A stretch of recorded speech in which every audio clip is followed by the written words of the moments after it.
There's no place like home.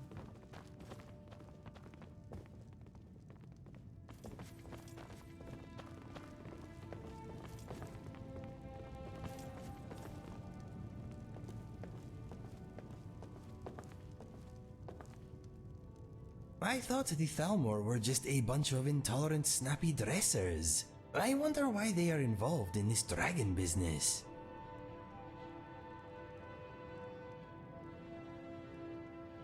If you need anything else, just ask.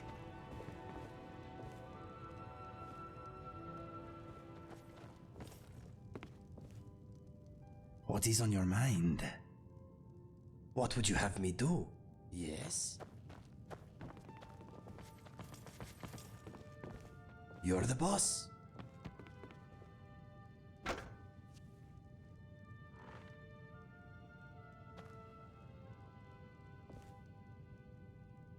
Do you still need something?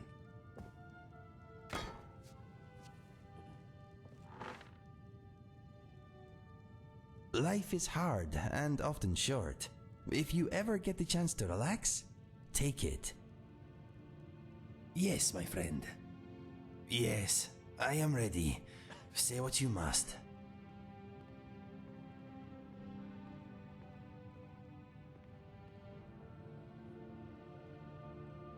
I know. I think I have suspected for a while now. I just could not face it. I am sorry. I have misled you. And myself. Our time together began with a lie. I am glad it is ending with the truth. I will bother you no longer. For what it is worth, thank you. We had some fun times, you and I. Goodbye. There is nothing to talk about. Langley was right. I am crazy. My mind is broken.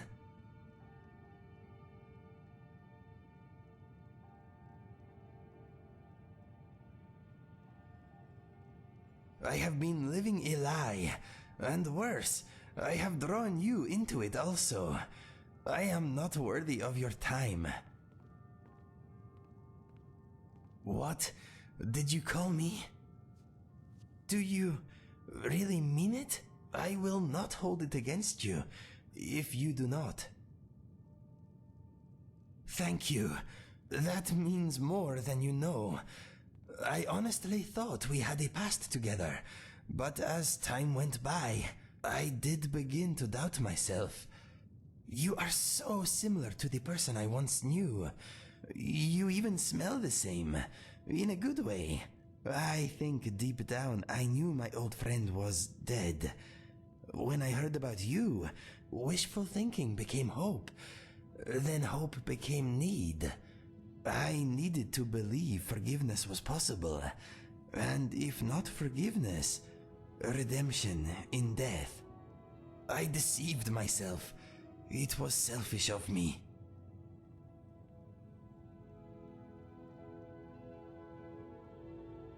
Yes, agreed. Thank you, my friend.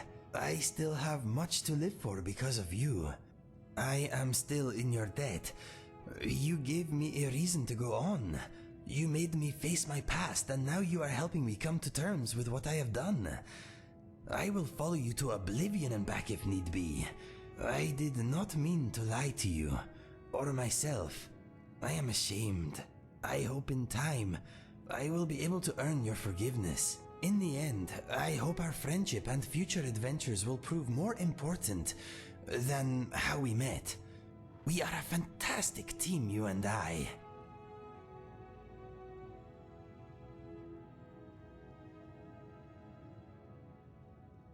You are very kind. It is a beautiful gesture. But my debt to you stands. I have not come near to earning your forgiveness yet. I wish it were that simple. Alas, it is not. I am happy you do not hold my confusion about our past against me, but I cannot say the same. Also, the person I thought you were is dead, because of me. Yet another casualty of my former life. I will know when I am ready to move on, But for now, the guilt I bear still weighs down my heart. Maybe that guilt will be there for the rest of my life. I have a feeling that I am the only one who can let it go. You calling me friend means the world to me. I am honored. You have given me a reason to go on, a whole new life, a chance at happiness. If all goes well, maybe one day I will be at peace with who I am. If that happens, it will be because of you also. You cannot remove my guilt, but you have given me hope. I must do the rest. You are more understanding than most, my friend. Your words lighten my soul, but as far as my heart is concerned, I still have much to repay. Yes, I believe it will. I must continue to readdress my life's balance. I can feel a shift already.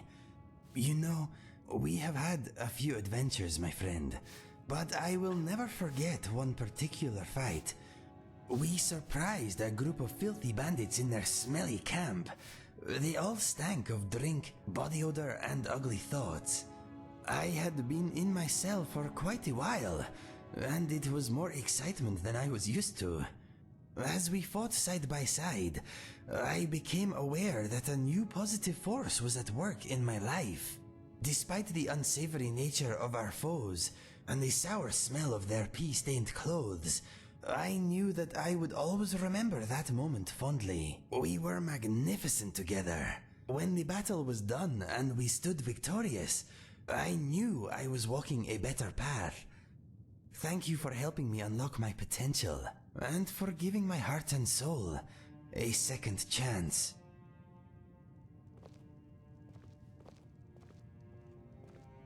What is on your mind? That is quite a lengthy tale. Are you sure you want to hear it? It happened not long after I got my scars. I stopped off in Windhelm on my way to Riften. I arrived weary, bloody, and fragrant. All I wanted was a hot meal and a room for the night, but it was not to be. As soon as I entered the city, I felt the weight of distrustful eyes upon me. I was too tired to care. I made my way to Candlehearth Hall and tried to purchase a room. I was told in no uncertain terms that I was not welcome and that I should seek shelter elsewhere. While I was explaining that I had gold and would cause no trouble, I noticed 3 brawny men watching me with interest. I turned from the innkeep and faced the men. "You fellows see something strange?" I asked. "No, friend," replied the nearest. "We see a man who needs a bed and a bath, but we fear you won't find them here.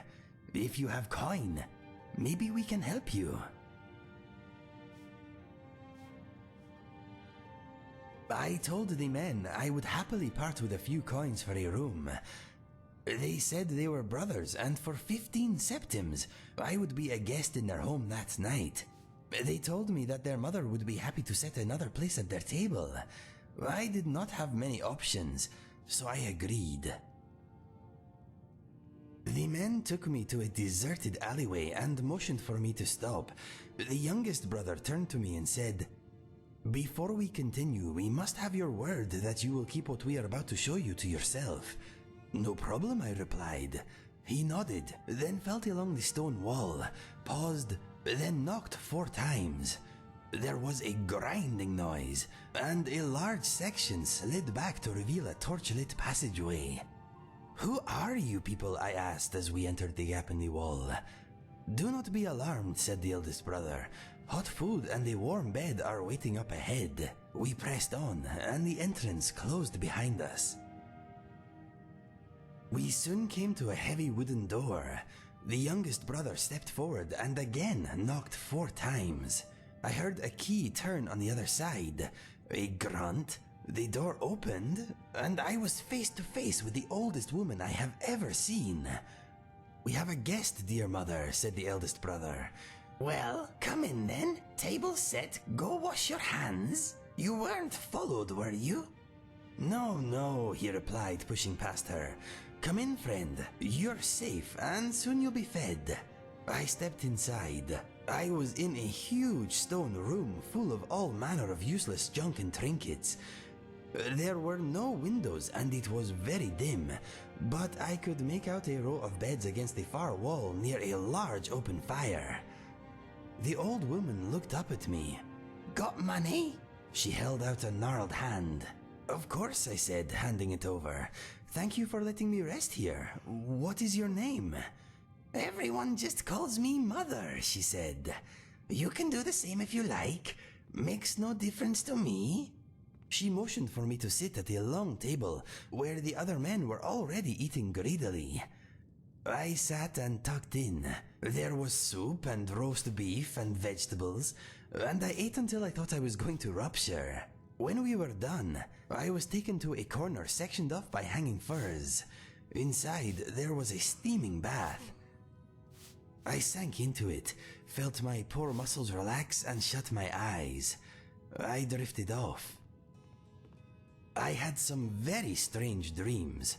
I saw the brothers caper and dance and fly about the room. I saw Fergus in a pool of blood staring up at me, mouthing the words, "Run, Inigo, run!" I saw a vast glass cage with a rough and scored ceiling. I saw many things I have now forgotten. When I awoke, the room was spinning and bleary. I heard the deep, muffled voices. Then I saw what was next to me, and my heart froze.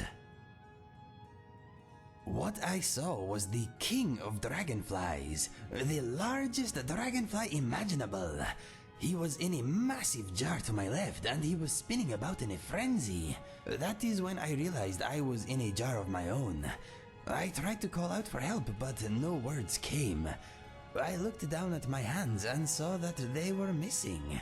I now seemed to have pincers. I leapt to my feet in horror and bounced off the inside of the jar. Suddenly, I realized I was flying. I buzzed about for a bit, trying to get used to my new wings. After a while, I had things under control. I realized that the handsome dragonfly in the jar next to mine was not so large after all. I had been made small, like him. I also saw that we were not alone. A number of other jars were in a row to my left, each holding an insect. There were butterflies and glow bugs, and moths too. My vision was blurred by the jar, but I could still make out four enormous figures at the far end of the now seemingly cavernous room. One of them pointed in my direction and laughed. The sound was booming and very scary. The individual approached, and I saw it was Mother. I heard a noise from my right, looked over, and saw that my dragonfly neighbor had fallen down dead with fright.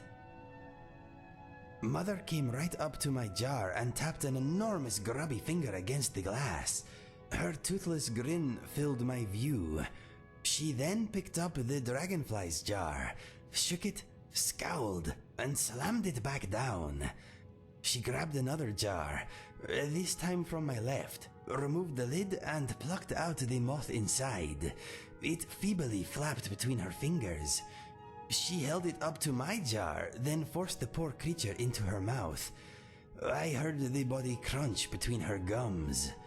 That is when I heard a voice inside my head. It said, "Pay attention. Go still and she will not eat you." Mother swallowed the moth and picked up my jar again. I let myself go limp and lay motionless. I seemed to be missing my eyelids, so I was forced to watch as she first uncapped my jar, then reached inside. Her gigantic hand paused before it reached me, then withdrew. "Stay still," said the voice in my head. It was hard, but I managed. Mother held my jar up and studied me. She shook me, then studied me again. "Passed out," she said with a voice like an avalanche. "Scared him senseless." She put my jar down and turned away. "You'll have to get me more. I need to eat tonight." Another huge figure came into view. It was the eldest brother. "Mother," he said, "why do you have to frighten them so?" "Because they taste better squirming and fearful. You know that." Her son sighed, woke his brothers, and left. Mother turned and made for her bed. That is when I heard the dragonfly yell in my head, "Your jar! Hit the wall of your jar!" Mother had placed me on the shelf with the base of my jar hanging over the edge. I leapt towards the glass, flapping my wings as fast as I could. I bounced back, then hit it again and again. My jar toppled off the shelf and smashed on the stone floor. "Yes," cried the dragonfly. "Lay still. She's coming back." So there I lay, surrounded by shattered glass, as Mother approached us a second time. I thought she was going to step on me, but instead she cursed and knelt down. I heard her joints creak. "I'll have to get you a new jar. Or I could just eat you now. Not tasty, but tempting." I wanted to flap my wings. I wanted to fly and hide, but I did not. She picked me up. Her grimy face filled my view. She smiled and licked her lips. She opened her mouth.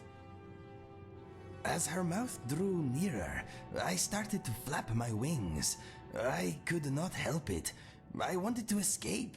Alas, she was too strong and I was too small. Suddenly, there was a bonk noise, and Mother's jaw went slack. Her muddy eyes rolled back, and she collapsed.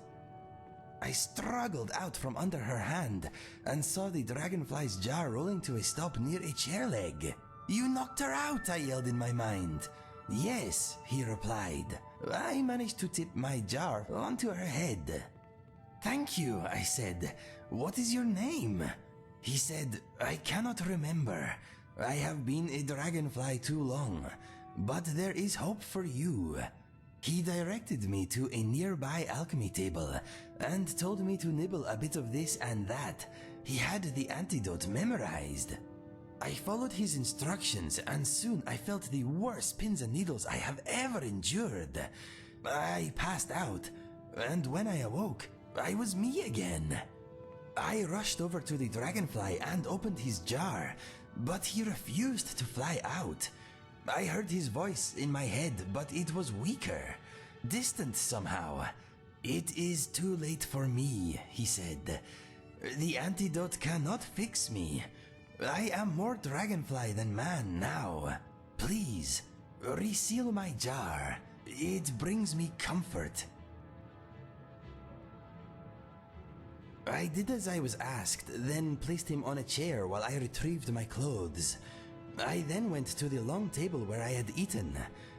"The soup," said the insect I would later come to think of as Mr. Dragonfly. I turned and smiled at him. We were having the same idea.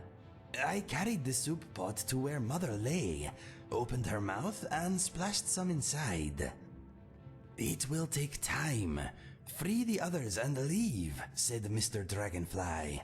"Why can I only hear you inside my head?" I asked. He told me that the other insects had been there far longer than him, and they had forgotten how to communicate with words long ago. I listened closely to a nearby butterfly. I could hear a faint weeping inside my head, nothing more. I opened all the jars, then turned to leave, and saw a fat moth with grey wings lumbering out of a pile of dirty clothes where Mother had been. I scooped her up, sealed her in a jar, then hid her at the back of an ingredients cupboard. I could hear her hissing at me in my mind. I turned to Mr. Dragonfly. "Do you want to come with me?" I asked. "Yes, please," he replied. "Let us go." I grabbed his jar, unlocked the door and opened it. I found myself face to face with the brothers. I drew my sword and ran at them. They were so surprised to see me, it took a moment for them to realize I was going for the exit, not them. They shrank back as I rushed past, and soon I had reached the hidden door that led out to the city. I pulled a rusty wall chain, and the opening appeared. But before I could get outside, the eldest brother jumped on my back and tore open my scars. I shook him off, making sure not to drop Mr. Dragonfly, then stumbled out into Windhelm. I lost my footing and went to the ground. "Roll," cried Mr. Dragonfly inside my mind. I did, and a mace came down, smashing a flagstone next to my head. The brothers had followed me outside. They each had a weapon, and it was clear they wanted me dead. I regained my feet and brandished my sword at them. "Back," I yelled. "I will let you live if you walk away." "Mother wouldn't turn you back," said the middle brother. "What did you do to her?" "I cured her of her ugliness and put her somewhere safe," I replied. Townsfolk stopped to see what was happening. We were attracting a crowd. I turned to the onlookers and said, "These men held me against my will. Call the guard." My words were met with stony avidity. Then someone threw a bottle at me. The eldest brother shouted, "This filthy Khajiit broke into our home. He was looking for skooma money, no doubt." The crowd was getting nasty, and as another bottle smashed near my feet, I saw two guards at the back of the group turn and walk away. "Run," said Mr. Dragonfly inside my head. He did not have to tell me twice. The youngest brother took a swipe at me with his sword. I leapt back, overturned the cart of cabbages, and fled. I sped past the graveyard into the marketplace and glanced behind me. I had lost most of the crowd, but the brothers were still on my tail. I rushed through the main gate, out onto the bridge. I was exhausted, but while my legs had been running, Mr. Dragonfly's mind had come up with a plan. As the brothers stepped out of the gate, panting and furious, I walked out onto the ledge to the left before the first stone arch. I sheathed my sword and held out Mr. Dragonfly's jar. "Do you know who this is?" I shouted. "I don't care, all those bugs look the same to me," replied the middle brother. "Stay there, you coward. You're a dead man." I waited until all three brothers stood near me at the edge. "Do you love your mother?" I asked. "Yes," sniffed the youngest. "Tell us where she is and we'll kill you quickly," said the eldest. "Here," I replied. Then I threw Mr. Dragonfly off the bridge. The brothers all yelled, "No!" and threw themselves over the edge, trying in vain to catch the jar.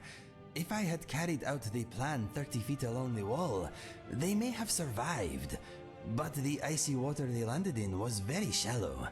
There was quite a mess. For a second, I was worried about Mr. Dragonfly, but then I spotted his jar bobbing in the bloody water. I made my way down to the river and retrieved him. He thanked me, and I asked him again if he wouldn't rather be released. "No," he said. "I will stay in my jar and in your company if that is okay. I have already forgotten my past life, and even the meanings of these words I am saying are beginning to fade." I told him he could stay with me for as long as he wished, then asked what I should call him. "Mother scratched my initials on the lid of my jar," he said. "I no longer know what they mean." "They seem to say Mr. D," I replied. "Do you mind if I call you Mr. Dragonfly?" He said that was fine. He then said that I would no doubt lose the ability to hear him soon, but so far that has not been the case. Ever since my transformation, I have been able to randomly pick up his thoughts. I can also sometimes understand horses, fleas, and dogs too. Their thoughts are alien and often do not contain words as we know them, but I can usually decipher the overall gist. Mr. Dragonfly's fear about losing his words has also not come to pass. I think our little conversations are good for his mind. Anyway, that is how Mr. Dragonfly and I met. It was a long story. I hope I did not bore you. I am glad you enjoyed it. Telling it was easier than living it, my friend.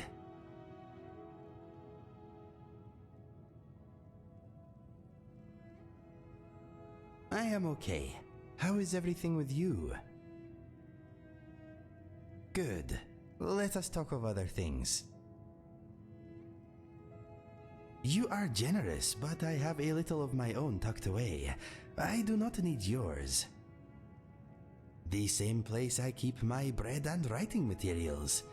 I will look after any money you want me to carry, but I will not spend it. I would rather pay my own way.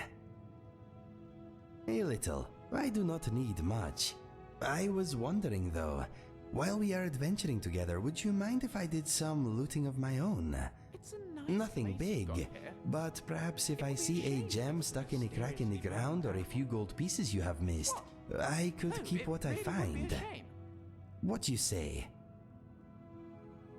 Thank you.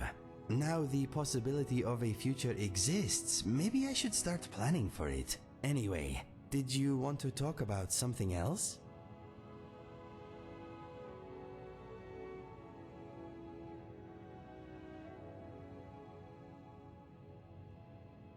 You want a performance review? Okay. Okay, here's what I know about you. You smell frosty today. You are very rich. You have never done time in a cell, unlike me. Your travels have taken you to a few interesting places, but much of Skyrim is still a mystery to you. You own some choice property. You have more than one place to hang your hat. Let me think. If you insist on fighting with magic, may I suggest more practice?